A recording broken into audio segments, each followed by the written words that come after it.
Baik, Assalamualaikum warahmatullahi wabarakatuh. Alhamdulillahirabbil alamin wa bihi nasta'in ala umuri dunya wa din wassalatu wassalamu ala asrofil anbiya'i wal mursalin wa ala alihi wa ashabihi ajma'in amma ba'd. Pertama-tama marilah kita panjatkan kehadiran Allah Subhanahu wa taala, puja dan puji syukur kehadirat beliau, kehadirat Allah Rabbi, karunia nikmat yang telah Allah berikan kepada kita sehingga pada kesempatan yang bahagia ini, pada kesempatan yang demikian sejuk, pada kesempatan yang demikian indah di mana matahari bersinar begitu cerah, menerangi kehidupan kita, menerangi pagi kita, menerangi siang kita, menerangi hari-hari kita dengan kebaikan. Insya Allah dalam rangka untuk menuju kesuksesan yang kita harapkan. Teman-teman dan juga seluruh sivitas akademika dimanapun Anda berada. Hari ini adalah hari yang sangat menyenangkan secara khusus bagi saya karena ini adalah momen di mana saya untuk pertama kali ingin menyampaikan satu penyampaian satu materi yang insya Allah menjadi tausiah buat minimal diri saya sendiri dan mudah-mudahan umumnya adalah buat teman-teman dan juga seluruh sivitas akademika Man 20 Jakarta maupun sivitas akademika dimanapun Anda berada. Bahwa hari ini kita mendapatkan satu eh, pencerapan atau asupan ilmu pengetahuan yang luar biasa dari anak-anak kita terkait dengan Perang Dunia Satu. Subhanallah. Ini adalah materi yang sangat bermanfaat untuk menambah potensi pengetahuan kita, menambah memori kita, yaitu memori-memori ilmu pengetahuan dan hari ini adalah memori yang kita dapatkan tentang Perang Dunia yang pertama. Anak-anakku dan juga seluruh sivitas dimanapun Anda berada. Perang Dunia Satu adalah perang yang melibatkan begitu banyak negara. Perang Dunia Satu adalah perang yang sangat menyita energi dan juga menjadi satu momen sejarah yang pertama sebagai sebuah realitas peperangan yang demikian dahsyat, maha dahsyat. Yaitu tadi yang saya jelaskan bahwa Perang Dunia Satu itu melibatkan banyak negara, melibatkan banyak tokoh, melibatkan banyak masalah dan masalahnya itu demikian eh, masif bagi kehidupan manusia. Artinya memberikan dampak yang demikian besar, memberikan dampak yang demikian mengharukan, mengharu biru, baik itu terkait dengan nasib kemanusiaan maupun nasib-nasib dalam kaitan dengan keagamaan, sosial, budaya, dan politik. Inilah yang menjadi realitas dari Perang Dunia ini.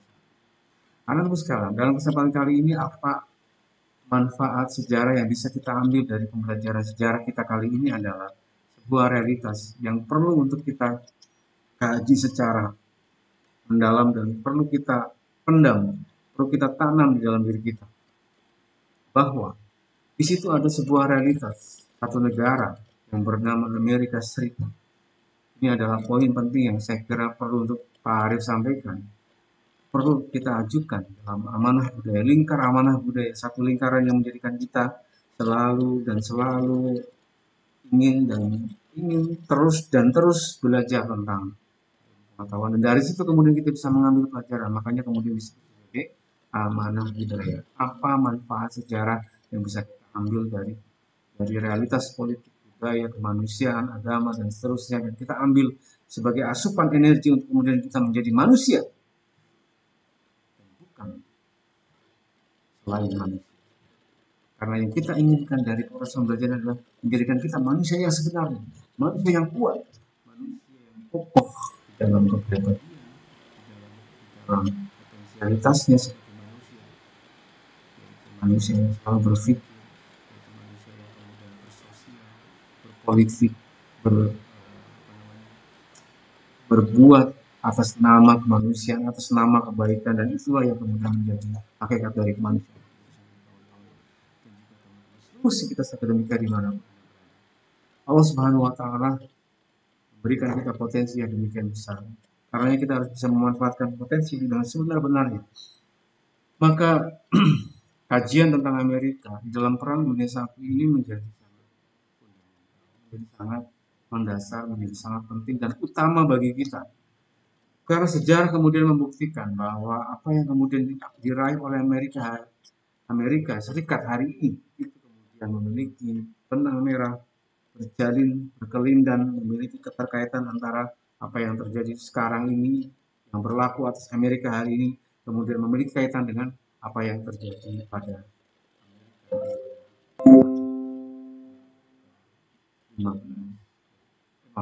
pada abad ke-21 awal, itu tahun 1914 sampai dengan tahun 1917 dan seterusnya. Amerika memegang peranan yang demikian sentral, demikian penting, mampu menentukan, merubah, dan kemudian menentukan nasib dari suatu bangsa. Ini adalah realitas yang saya kira menjadi poin penting di dalam pembelajaran kita. Karena ternyata Amerika yang sekarang itu adalah Amerika yang kemudian sudah mulai kelihatan perannya, sudah mulai kelihatan bakatnya begitu ya, dalam bidang politik internasional. Karena yang kita bahas adalah politik internasional yang melibatkan begitu banyak. Amerika sudah mulai terlibat di dalam perang dunia satu.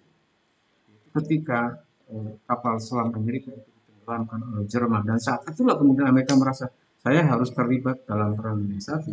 Saya harus kemudian berurusan dengan Jerman, saya harus berurusan dengan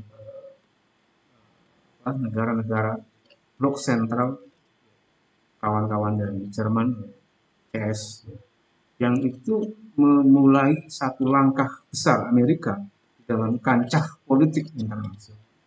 Dan di situ kemudian Amerika itu memiliki satu peran sentral, yaitu dalam rangka untuk mensuplai baik itu persenjataan maupun kebutuhan pokok dalam perang dunia.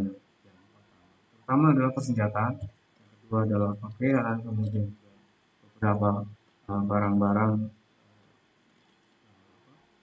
barang-barang elektronik ya, maupun kebutuhan-kebutuhan yang terkait dengan hal dasar, ya, kebutuhan-kebutuhan dasar yang dibutuhkan oleh Eropa pada waktu itu. Karena dalam kondisi perang tentu banyak kebutuhan yang memang menjadi satu hal pokok. Itu adalah dipegang Amerika Serikat yang pegang itu, peran itu sangat dominan. Sehingga Amerika kemudian menjadi negara yang besar. Pendapatan ekonominya pasti meningkat tajam, ya, karena menjadi negara yang kemudian sorotan atau menjadi tempat bersandar bagi kebutuhan-kebutuhan ekonomi maupun kebutuhan politik, baik persenjataan militer dan seterusnya. Dan kenyataannya sampai hari ini kita melihat bahwa peran-peran baik misalnya dalam bidang militer itu dibutuhkan sekali oleh negara-negara seperti Timur Tengah. Negara-negara di Timur Tengah itu sangat membutuhkan peran Amerika karena Timur Tengah itu adalah negara yang penuh dengan nuansa-nuansa politik yang itu kemudian menyebabkan konflik-konflik, dan konflik biasanya melibatkan militer, dalam hal ini adalah persenjataan. Sehingga ketika berbicara persenjataan, maka yang punya peran besar adalah Amerika Serikat. Maka Amerika Serikat kalau kemudian bicara tentang pendapatan ekonomi, maka Amerika sangat mengandalkan adanya situasi semacam itu. Barangkali bisa dikatakan mendapatkan hikmah ya, hikmah atau berkah, mendapatkan berkah dari peperangan. Dari perang justru malah mendapatkan berkah.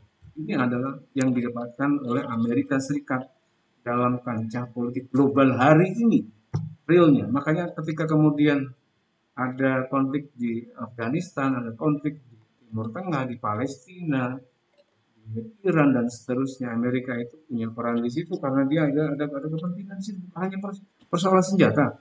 Kalau misalnya kita bicara tentang Timur Tengah misalnya, maka peran Amerika di Timur Tengah itu sangat ditentukan oleh kepentingan dia untuk kemudian tetap terjaganya eksplorasi maupun eksploitasi kekayaan alam berupa minyak bumi, dan itu jelas-jelas sangat dibutuhkan oleh industri Amerika Serikat.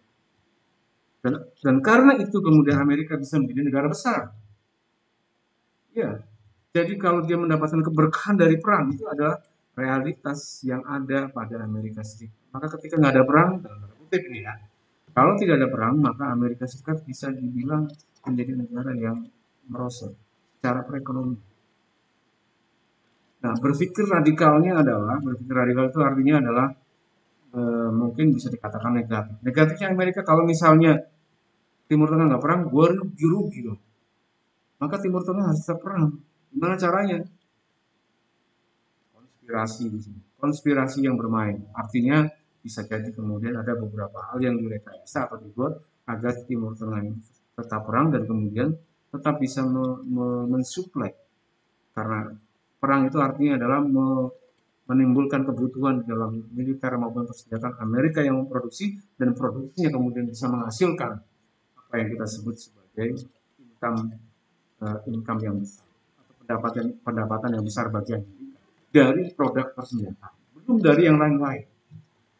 Termasuk misalnya kita bicara tentang Indonesia, maka bicara Amerika itu punya kepentingan dengan Indonesia.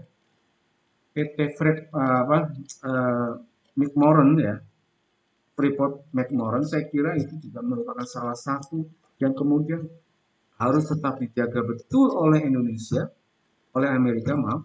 Karena apa? Karena Amerika punya kepentingan. Kalau misalnya Indonesia itu tidak di bawah kendali Amerika Serikat, maka Amerika Serikat bisa menjadi masalah.